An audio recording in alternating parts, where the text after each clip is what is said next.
de sortir de la misère et de créer le bonheur pour tous à la force de nos poignets et de nos cœurs. Tous ceux qui vivent, et grassement, de l'exploitation des autres ont été contre notre combat et le seront davantage demain. Que n'a-t-on fait et que ne fait-on aujourd'hui même pour arrêter notre marche en avant? Les sabotages économiques, les campagnes de dénigrement, la corruption, les provocations de toutes sortes, les chantages, comme les menaces, sont autant de manœuvres de l'ennemi qu'il nous a été donné de connaître et d'affronter durant ces 4 années de lutte révolutionnaire. L'adversité, nous l'avons aussi connue de l'intérieur de notre Burkina Faso bien-aimé. Dans nos propres rangs, dans le camp de la révolution, des idées et des pratiques erronées se sont en effet développées au sein des masses et des révolutionnaires et ont causé du tort à la révolution. Il nous a fallu les combattre malgré la relative fragilité de nos rangs. Il y a eu de révoltantes volte-face. Les affrontements ont suivi les provocations. Il y a eu des déchirements. Mais rien n'est jamais définitif. L'opportunisme, nous l'avons connu et nous l'avons vu à l'œuvre. Il travaille sous diverses formes à la rénonciation de la lutte révolutionnaire, à l'abandon de la défense intransigeante des intérêts du peuple au profit d'une recherche frénétique d'avantages personnels et égoïstes. La défense conséquente de notre orientation révolutionnaire nous a imposé de combattre toutes idées ou tout comportement contraire à l'approfondissement de la révolution. Pour avoir choisi plutôt cette voie que celle plus facile de la démagogie, nous avons dû subir diverses attaques, plus calomnieuses les unes que les autres, provenant aussi bien d'ennemis classiques que d'éléments issus des rangs même de la révolution, impatients, développant un zèle douteux de néophytes quand ce n'est pas une frénésie de calculateurs aux ambitions personnelles non cachées. L'opportunisme, comme la contre-révolution, sont des ronces habituelles sur la route de la révolution. Et jusqu'à ce que la révolution atteigne ses objectifs finaux de création d'une société nouvelle où n'existe pas l'exploitation de l'homme par l'homme, l'opportunisme se manifestera toujours en chemin, à un moment ou à un autre, à la faveur de circonstances diverses et sous des formes extrêmement variées, allant de la manifestation la plus droitière à l'expression la plus gauchiste et radicalisée. Les difficultés du combat, les exigences de l'engagement, l'âpreté de la lutte des classes ont amené des camarades à déserter purement et simplement les rangs ou à opérer des trompées purement et simplement de cibles. D'autres caressent le rêve de raccrocher, mais se font des scrupules sur la manière de le faire. Aussi cherchent-ils à théoriser d'avance leur abandon du combat révolutionnaire. Et c'est ainsi qu'ont circulé et circulent encore de nombreuses idées et théories, toutes imbues d'opportunisme. Tout cela a contribué à constituer des éléments d'adversité contre lesquels il a fallu se battre pour avancer. Nous ayons tort de penser ou de croire que les échecs, les défaites, la récupération par la bourgeoisie, les impasses mortelles, les trahisons ne guettent et n'ont guetté que les autres révolutions. Notre révolution, tout comme les autres, est constamment menacée de tous les dangers contre-révolutionnaires. Il nous faut en être conscients et parfaitement conscients et nous engager résolument dans la défense permanente de la ligne juste qui mène vers l'objectif final. Il nous faut surtout être conscients que ces problèmes naissent de façon dialectique de l'exacerbation de la lutte des classes et qu'à contrario, leur inexistence traduirait en réalité l'étouffement sournois de la lutte révolutionnaire au profit de la conciliation de classes. Camarades, il nous faut aujourd'hui prendre le temps de tirer les leçons et enseignements de notre action passé pour enrichir notre théorie et notre pratique de la révolution et nous engager davantage de la lutte de façon plus organisée, plus scientifique, plus résolue. Les tâches qui nous attendent sont nombreuses et complexes. Les ennemis de notre peuple et de sa révolution redoublent d'ardeur et d'ingéniosité pour nous barrer la route. Et il nous faudra plus de courage, plus de conviction et plus de détermination pour poursuivre la marche en avant. Mais cette conviction et cette détermination découleront en partie de ce que nous aurons tiré comme enseignement de notre expérience de 4 années de lutte.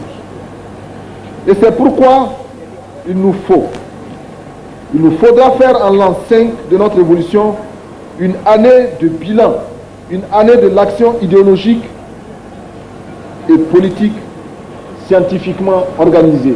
Oui, il nous faut ce bilan.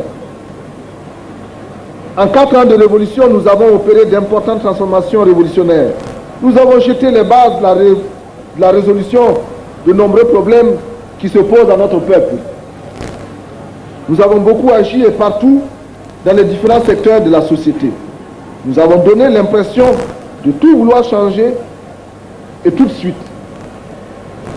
Et des critiques nous ont été faites, ça et là, que nous comprenons fort bien. Du reste, nous constatons pour notre part que d'autres tâches importantes ont eu tendance à être négligées ou minimisées.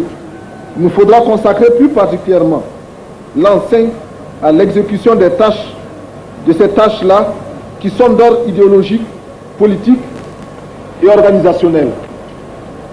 L'approfondissement de notre évolution et les succès futurs de notre action politique dépendront de la justesse avec laquelle nous aurons résolu dans notre pays les questions organisationnelles et de l'orientation idéologique. La révolution ne saurait se poursuivre et atteindre ses objectifs sans organisation d'avant-garde à même de guider notre peuple dans tous les combats sur tous les fronts. La construction d'une telle organisation doit requérir désormais beaucoup d'engagement de notre part. Sur la base des actions déjà entreprises pour trouver une solution à la question organisationnelle, il s'agira pour les révolutionnaires de notre pays de conjuguer leurs efforts pour vaincre les tares et insuffisances que nous portons tous. L'unité des révolutionnaires est assurément une étape par laquelle il nous faut passer pour aller plus en avant dans l'exécution de la tâche d'organisation de l'avant-garde.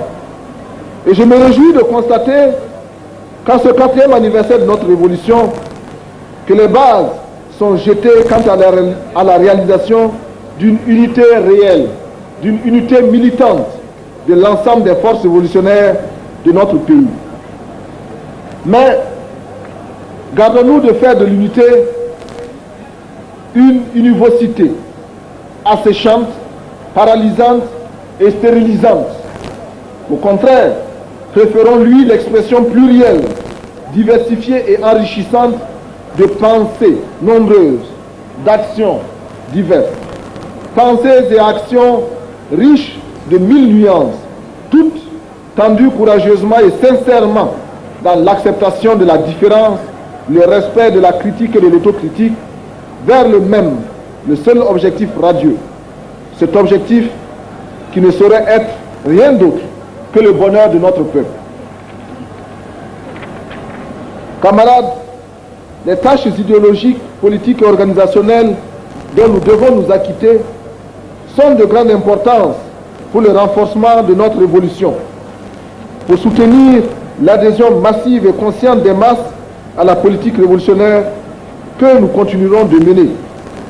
Il faudra un travail politique et idéologique persévérant et rigoureusement poursuivi pour convaincre les masses et les arracher ainsi à toutes les sortes de conceptions moyenâgeuses qui freinent leur engagement total dans l'œuvre d'édification de la société nouvelle. Si la révolution est répression des exploiteurs, des ennemis, elle ne peut être pour les masses que persuasion pour un engagement conscient et déterminé. Ces tâches idéologiques et politiques de notre révolution sont le devoir de tous les révolutionnaires, de la direction politique d'abord, La direction politique de notre révolution devra se renforcer et gagner davantage en efficacité et en rigueur dans l'exécution de la mission qui est la sienne. L'an 5 nous invite à jeter toutes les énergies dans le combat organisationnel, la consolidation politique et idéologique, la prééminence de la direction politique. Cependant, à propos d'organisation politique structurelle, ce qui est ainsi dit, exclu par la précipitation, nous nous lancions dans des élaborations théoriques, des architectures séduisantes pour l'esprit, mais sans intérêt pour la vie quotidienne des masses. Profitons des expériences des autres révolutions que l'histoire des peuples nous offre en enseignement.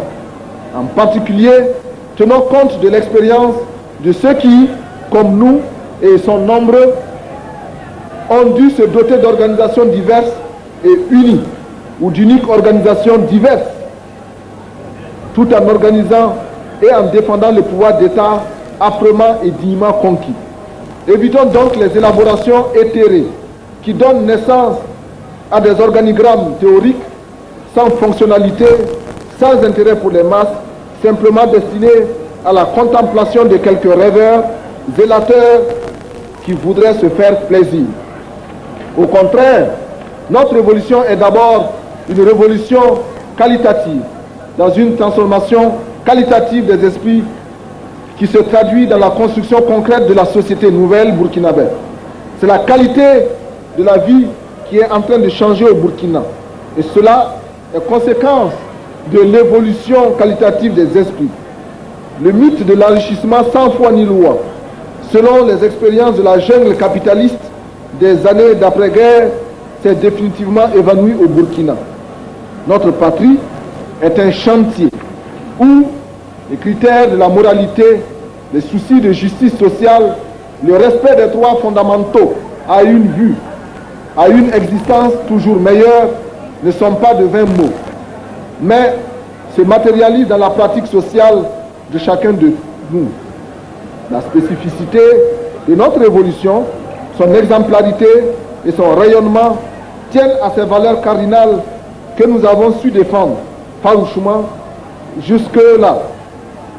Il faut continuer à rester des révolutionnaires, c'est-à-dire surtout des hommes de chair, des hommes de sang, des hommes de sentiments et des hommes d'émotions pures. C'est vrai, dans le proche passé, nous avons parfois commis des erreurs. Cela ne devra plus se produire sur la terre sacrée du Faso.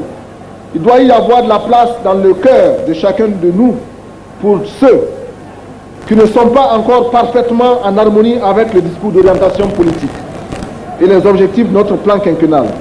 Ce sera à nous d'aller à eux et de les gagner à la cause révolutionnaire du peuple. La révolution ne cherche pas des raccourcis et elle impose à tous de marcher ensemble dans la même volonté de pensée et d'action. C'est pourquoi le révolutionnaire doit être un perpétuel pédagogue et un perpétuel point d'interrogation. Si les masses ne comprennent pas encore, c'est de notre faute. Il faut prendre le temps d'expliquer et le temps de convaincre les masses pour agir avec elles dans leur intérêt.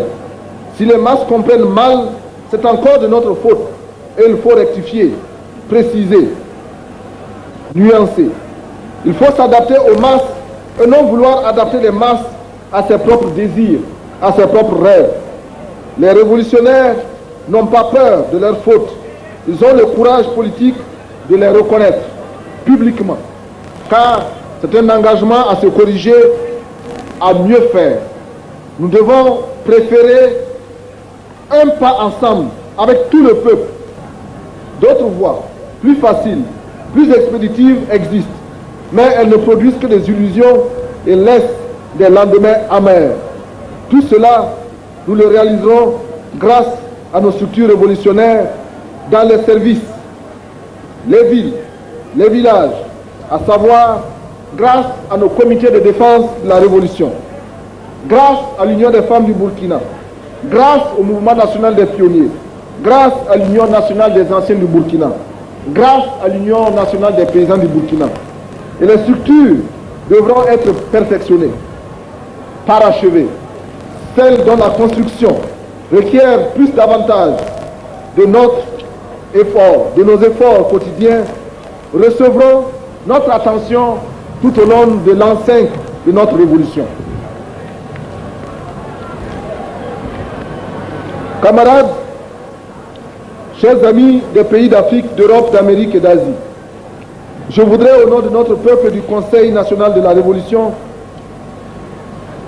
vous réitérer tout le remerciement pour le soutien que vous apportez à cette lutte et vous redire aussi notre désir sincère et notre volonté d'entretenir les relations les plus cordiales avec les peuples de vos pays respectifs. Le Burkina Faso, terre de paix et de dignité, sera toujours du côté où se défendent la fraternité et la solidarité militante et agissante. Camarades militantes et militants de la province du Houé, vous avez, par votre mobilisation et votre ardeur au travail, fait de ce 4e anniversaire de notre révolution une étape repère sur ce long chemin du combat de notre peuple pour un avenir radieux. Je vous en félicite et vous encourage à redoubler de vigilance et d'ardeur combattante pour remporter des succès encore plus éclatants. Camarades militants de la révolution démocratique et populaire, la révolution n'est ni tristesse, ni amertume. Elle est au contraire enthousiasme et fierté de tout un peuple qui se prend en charge et recouvre ainsi sa dignité.